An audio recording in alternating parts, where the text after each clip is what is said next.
Na última entrevista da série com os principais candidatos à presidência, hoje nós ouviremos Luiz Inácio Lula da Silva, candidato da coligação PT-PL. A ordem das entrevistas foi decidida em sorteio e os candidatos pediram que registrássemos no ar que eles não usarão as entrevistas na propaganda eleitoral na TV. A entrevista é de 10 minutos com tolerância máxima de 30 segundos e vai ser interrompida se o candidato ultrapassar esse tempo. Boa noite, candidato. Boa noite, Bonner. A primeira pergunta é a seguinte: o senhor não considera arriscado o desafio de assumir a presidência da República sem ter uma experiência administrativa anterior? Olha, a experiência eu tenho. E eu consegui essa experiência viajando o Brasil durante esses 30 anos, me preparando não apenas para conhecer, mas para tentar encontrar as respostas para os problemas que a sociedade brasileira vive. Porque se fosse verdade que alguém precisasse ter experiência, eu acho que o Brasil não tem boas experiências administrativas. É só olhar a grande maioria das cidades brasileiras e aonde tem boas, normalmente são prefeituras do PT. Agora, candidato, há entre os brasileiros muitos que conhecem o Brasil na palma da mão, ou porque viajaram, ou porque estudaram em loco geografia, história e tal, e nem por isso se julgam em condição de disputar a presidência. Daí a pergunta. Veja, acontece, meu caro, que você lendo ou vendo televisão, você não conhece nada. Você tem que ver, sentir, ouvir o palpitar do coração das pessoas, ver os olhos das pessoas para você poder sentir como é fácil a gente encontrar soluções para os problemas brasileiros. Eu estou nessa vida me preparando há mais de 30 anos, estou convencido que o PT precisa dessa chance. Estou convencido que o povo brasileiro precisa da experiência do PT para que a gente possa sair dessa situação de empobrecimento que está o nosso país. Candidato, o partido sempre foi muito crítico e fez duras críticas em relação à corrupção, mas também enfrenta problemas e denúncias de corrupção onde governa. Por que o PT não conseguiu se livrar desse mal que é a corrupção? Fátima, boa noite. Deixa eu te dar os parabéns pela grande representação que você fez da mulher brasileira na Copa do Mundo. Muito obrigada. Até então, futebol era só coisa de homem.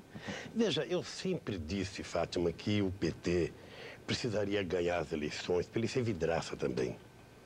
Porque nós fomos estilingue durante muito tempo. E é importante que a gente passe pela experiência de ser acusado. Porque qual é a vantagem do PT e qual é a diferença? É que nós apuramos.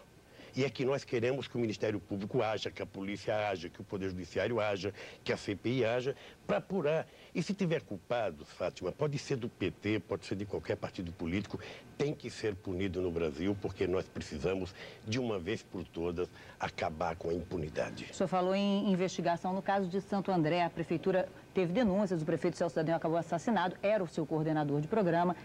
Por que o PT agora quer a destruição de fitas que foram gravadas e que poderiam, por exemplo, ajudar nessa investigação? Veja, o PT não quer. Primeiro que não é o PT que está envolvido enquanto direção nacional. Você pode ter uma ou outra pessoa do PT de Mas Santo André. integrante do PT... O que nós queremos é que as coisas sejam feitas da forma mais legal possível, porque, na nossa opinião, todos brasileiros são inocentes até prova em contrário. O que nós não queremos é que uma fita gravada de forma fraudulenta pela Polícia Federal seja utilizada politicamente. Apenas isso.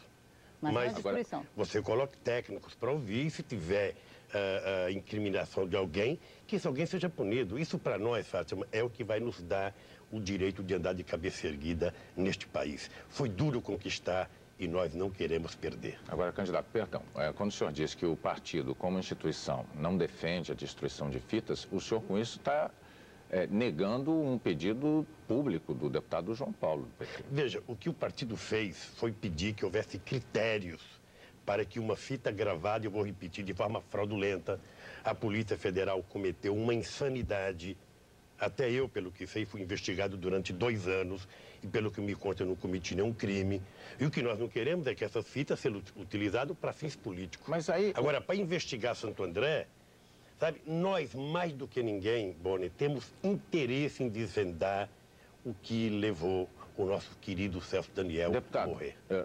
Deputado, candidato, ato falho pelo seu passado parlamentar. Candidato, o que aconteceu no estado do Rio de Janeiro foi o seguinte: os eleitores do estado do Rio tiveram oportunidade de ver num programa político do PT na televisão fitas gravadas ilegalmente com denúncias contra o candidato Garotinho. O PT, naquele momento, exibiu as fitas no estado do Rio. E a direção não são dois pesos e duas medidas? medidas? Meu querido, a direção nacional não concordou. A direção nacional, inclusive, achou que foi um equívoco do PT do Rio de Janeiro utilizar a fita da forma que utilizou. Bom, no ano 2000, houve uma consulta popular, alguns chamaram de plebiscito, uma consulta popular que foi apoiada pelo PT, que perguntava aos eleitores brasileiros se eles eram favoráveis ou contrários à continuidade do pagamento da dívida externa e interna. Na ocasião, o PT manifestou-se favorável a que não se pagasse mais a dívida. O deputado José Dirceu assinou isso no site, na internet, está disponível, impresso, etc. O senhor mudou de opinião? O partido mudou de opinião por quê, candidato? Mas eu vou te explicar, até porque eu participei do debate final aqui no Rio de Janeiro. Deixa eu lhe falar uma coisa. Uma coisa é você perguntar para uma pessoa humilde de uma favela, para um índio pataxó, para uma dona de casa, se ele é favorável ou não a pagar uma determinadas coisas, dependendo do discurso que você faça, essa pessoa vai dizer, não paga. Tá? Entretanto, quando você faz a discussão política da realidade de uma dívida externa, e se você fizer um plebiscito ainda hoje, muita gente vai dizer para não pagar. Agora, quando você assume o governo, você tem uma relação de Estado para Estado. É uma relação que não depende apenas da tua vontade.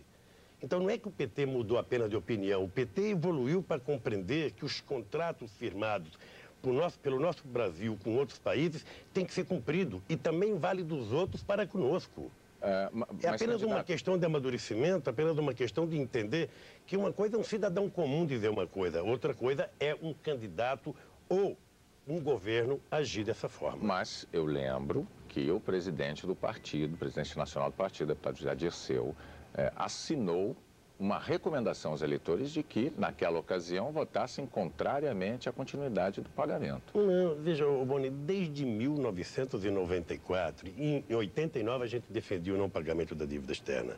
Desde 1994, o PT evoluiu para uma coisa mais simples, que era o que era preciso fazer uma auditoria para saber o que foi dívida contraída e dinheiro aplicado aqui dentro, o que foi dinheiro desviado. Já em 98 a gente não falava mais isso. O Brasil tem a garantia de que o partido não vai mudar de ideia depois da eleição com relação a esse assunto? Não, o PT tem um programa, Bonner. O que nós queremos, na verdade, é construir um país um pouco mais justo. Sabe o que acontece? Não é mais possível o povo, a classe média brasileira, o pequeno empresário, pagarem as contas de tudo o que acontece no Brasil, e quando as coisas melhoram, que tem banquete, essa mesma gente não é convidada para participar do banquete, e depois, quando fracassa, é convidado a pagar a conta. Veja o que está acontecendo agora. Nós temos os chamados preços controlados, né, que é o preço da energia, o preço do gás. O dólar aumenta esses preços. Agora, quando o dólar baixa, não baixa os preços.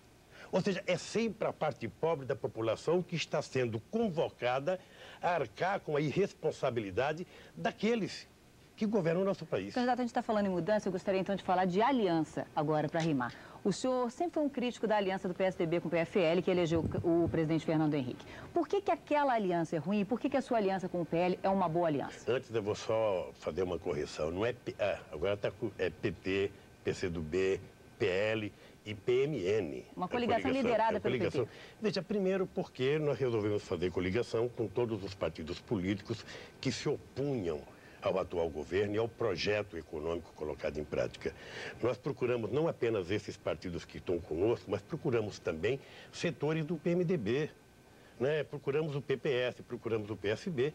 Lamentavelmente, esses companheiros, com todo o direito, lançaram candidatura própria e não foi possível. Agora, candidato, será que também não foi a mesma coisa que o PSDB procurou ao se aliar ao PFL? Não, veja, o critério foi aqueles que faziam oposição, porque a bancada do PL em Brasília, nesses últimos 6 anos, tem votado sistematicamente com a bancada dos partidos de oposição. Foi esse o critério. Oposição por oposição. O senhor em São Paulo vai dividir o palanque com o ex-governador Orestes Quercia sem nenhum constrangimento? Veja, primeiro o Quercia não está coligado comigo, por causa que a verticalização não permitiu. O meu candidato a governador do estado de São Paulo é o Genuíno e o meu candidato a senador é a Luísa Mercadante. Né? E fico feliz que esteja me apoiando o PMDB de São Paulo, o PMDB do Paraná, uma grande parte do PMDB de Minas Gerais, espero que uma parte do PMDB do Rio de Janeiro, da Paraíba. Eu quero, na verdade, o apoio de todos os brasileiros que acham que o PT pode mudar a situação do Se Brasil. o senhor estiver no palanque em São Paulo e o ex-governador chegar no palanque e subir, o senhor o receberá tranquilamente, sem constrangimento? Eu não tenho nenhum problema. Não tenho nenhum problema, até porque eu não sou polícia, não sou justiça, eu sou um político. Eu acho que essa semana aconteceu uma coisa inusitada no Brasil. O Fernando Henrique Cardoso e o Itamar se encontraram. Quando nós fazemos políticas, você não precisa fazer o mesmo que os outros fazem. Mas a arte da política é conversar, e você conversa com amigos, com inimigos. Se não fosse assim, não tinha havido acordo para terminar a Segunda Guerra Mundial. Candidato, para encerrar, o senhor há pouco tempo comparou o Brasil a um Titanic. Se o senhor fosse assumir hoje, qual seria a sua primeira ação para evitar esse naufrágio? Veja, Tem só 20 segundos. Veja, é que eu acho que a equipe econômica não quer ver o que está pela frente. Nós precisamos de um Brasil que acredite no seu povo, que acredite no desenvolvimento, que gere empregos. Porque eu tenho um sonho de garantir a cada criança brasileira, a cada mulher, a cada homem, no mínimo comer 3 refeições por dia. E do jeito que está essa política econômica, vai ficar mais fácil as pessoas passarem 3 dias sem comer. É apenas isso que eu quero para o Brasil. Candidato Luiz Inácio Lula da Silva, muito obrigado pela sua participação. E com Luiz Inácio Lula da Silva, da coligação PT, PL, PCdoB, PMN, tá certo? Está encerrada a primeira rodada de entrevistas com os principais candidatos à presidência. Nesta semana, nós procuramos abordar aqui algumas das questões mais relevantes de cada candidato. Por questões ligadas ao tempo, como vocês viram, algumas perguntas não foram feitas, mas serão.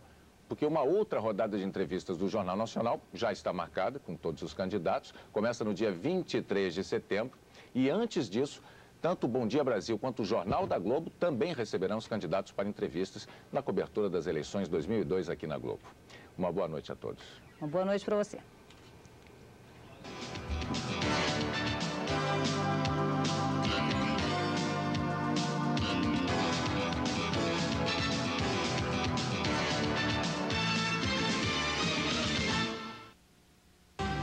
Jornal Nacional.